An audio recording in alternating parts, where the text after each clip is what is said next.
My story with developing my emotional intelligence starts as a young teenager, as most of my stories seem to start with on this channel. Well, I am only 24 years old. As a teen, I felt like I was a little bit more emotional than your average teenage boy. Honestly, I would have considered myself kind of a crybaby back then. I think it was tied to many things. Maybe I was just more empathetic than your average person, but I think that it stemmed from a lack of knowledge on how to control your emotions as a man and how I was raised. I was definitely a bit of a mama's boy growing up. My mom was the one who cared the most for me, who did the most for me always. Of course, my dad did too, but I felt like I weighed my mom's opinion most of the time, and she was the one to try to explain to me how to deal with things. And in a way, I felt as though I was babied a bit as a teenager. And this isn't to disrespect my parents at all, because I think they did a fantastic job of raising me, but one thing I think I failed to learn was how to process my emotions and develop as a person through those emotions. And so when I started to transition to adulthood and realize the traumas and the pains and all the struggles that came with that,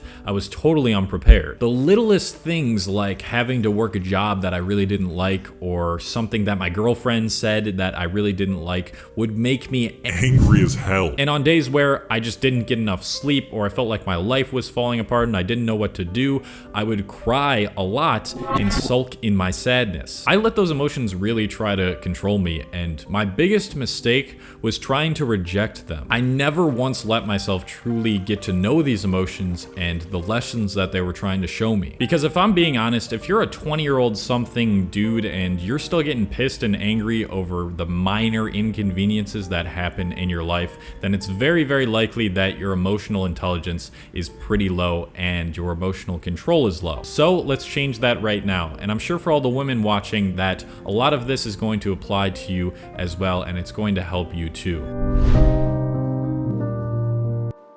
The first step is acknowledgement. Acknowledging an emotion without judgment will allow you to accurately analyze its effect and its reason for being there. There is no use keeping an emotion deeply within you and constantly denying it. You need to ask yourself how you're feeling and answer it genuinely. And this can be you actually telling someone else how you are feeling. And in fact, I highly recommend this because getting another person to talk to and to feel like they are listening to you, it's helpful for all of us humans, right? But just make sure that this person is a friend and someone you can trust and someone that's not going to be judgmental no matter what. The next step is to analyze the emotion or emotions. Back when I used to get really emotional during those teenage years, I would actually lie to myself about where those emotions were coming from and what they meant, just so I could feel better about myself and feel stronger than I actually was. I was so afraid to fully open up and be vulnerable, even to myself, about the things that were bothering me. And again,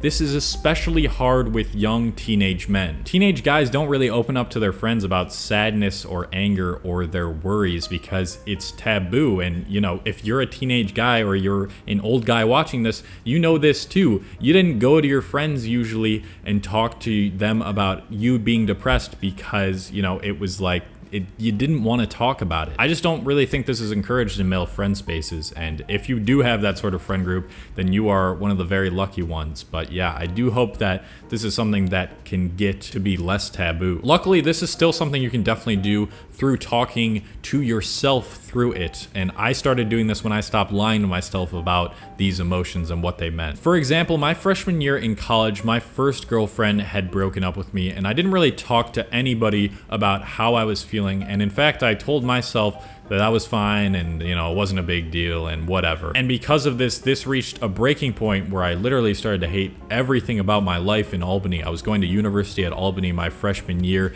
and I just could not stand being there anymore, and I transferred out. So please do yourself a favor and don't substitute how you actually feel with something that's easier to process. If you do not get at the root cause, then don't expect to ever know how to handle these emotions when they arise again. This is going to take a lot of practice practice, and sometimes still I don't even know where my emotions come from. It's a constant journey. The next step is to accept and appreciate. You see, emotions are not good or bad. They're just a reality of the human condition. Total acceptance of an emotion and allowing yourself to really feel it when it happens not only allows you to analyze it better, but also makes it much easier to figure out what it's trying to tell you. Listen, I'm gonna keep it a buck with y'all. I was lonely as hell when I was living in Vegas, and you could probably tell by the types of videos that I was making. I didn't really make much of an effort to make any friends when I was there. I mean, it was a little difficult because of the pandemic, but still, I feel like that's a little bit of an excuse, and all I really had was the people that I lived with, and the people that I live with, we had some drama and misunderstandings along the way. The vibes were just bad there, and yeah, I was lonely for a large portion of it. But with my emotional intelligence, I analyzed the situation, I journaled about it, and then I accepted that, yes, I am lonely. And that loneliness did make me feel sad, but it gave me the motivation to find friends and build relationships that I needed to be healthy. And I did start to try to find people to hang out with, and I actually planned on meeting up with a couple people, but I ended up leaving Vegas a lot earlier than I thought I was. It is not wrong to feel a way that you're feeling, and accepting this relinquishes any power that it has over you. The denial of it, the trying to push it away, that's when the emotion gets worse. This is the thing I wish I would have heard as a kid, and it's just the truth, and a lot of you need to hear this. Life is painful, life is suffering, and life is gonna throw you a ton of shit.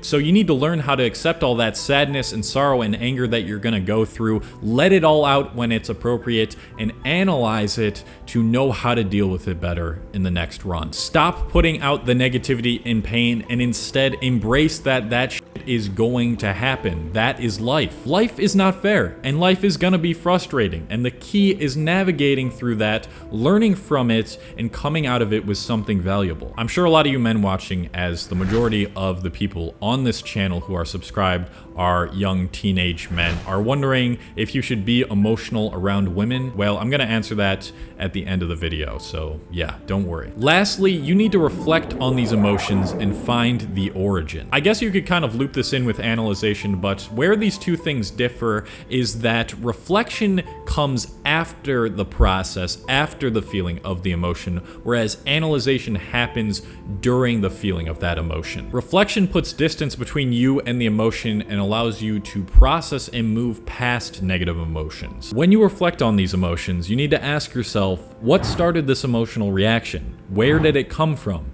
How did I handle it? And what did I do about it? And something I haven't talked about yet was doing this for positive emotions as well. This reflection part really applies to that. When you reflect on when positive emotions arise, this could help reinforce the behavior that led to a good outcome. So reflect on when you're sad or angry or depressed, yes, but also reflect on when you're happy or loving or energetic. Now, I said I would talk about how women feel about an emotional man, and here's what I have learned over the years from my experience. It's not that women want a totally emotionless man, they just want a man who is not afraid to show his emotions but can maturely handle those emotions. They want an emotionally competent man. Men have emotions, yes, we're human, right? But if you want to truly be a masculine man, then you need to develop that sense of control and intelligence over your emotions. A truly strong man accepts his emotions, whether they're negative or they're positive. And he does something about it. He doesn't complain if he's tired. He gets the work done. He does the work anyway. When it comes to being emotional around women, it's all about knowing when to show these emotions and how to handle these emotions. Like, women don't want just a completely emotionless, stoic dude who's like, he doesn't have a fun side, and he also doesn't have like an angry and sad side. He's just complete nothing and has no personality. He's just like, oh, I'm an alpha male. Oh, I watched YouTube videos on alpha males. This is me. They don't want that. They want that type of dude that's not afraid to, when he sees like a kitten or a dog, be like, oh my god, that's cute as hell, but also have like an angry side and like a masculine side to him. They want all of that. But then again, this is just my experience and what I've learned over the years to develop emotional intelligence and emotional control.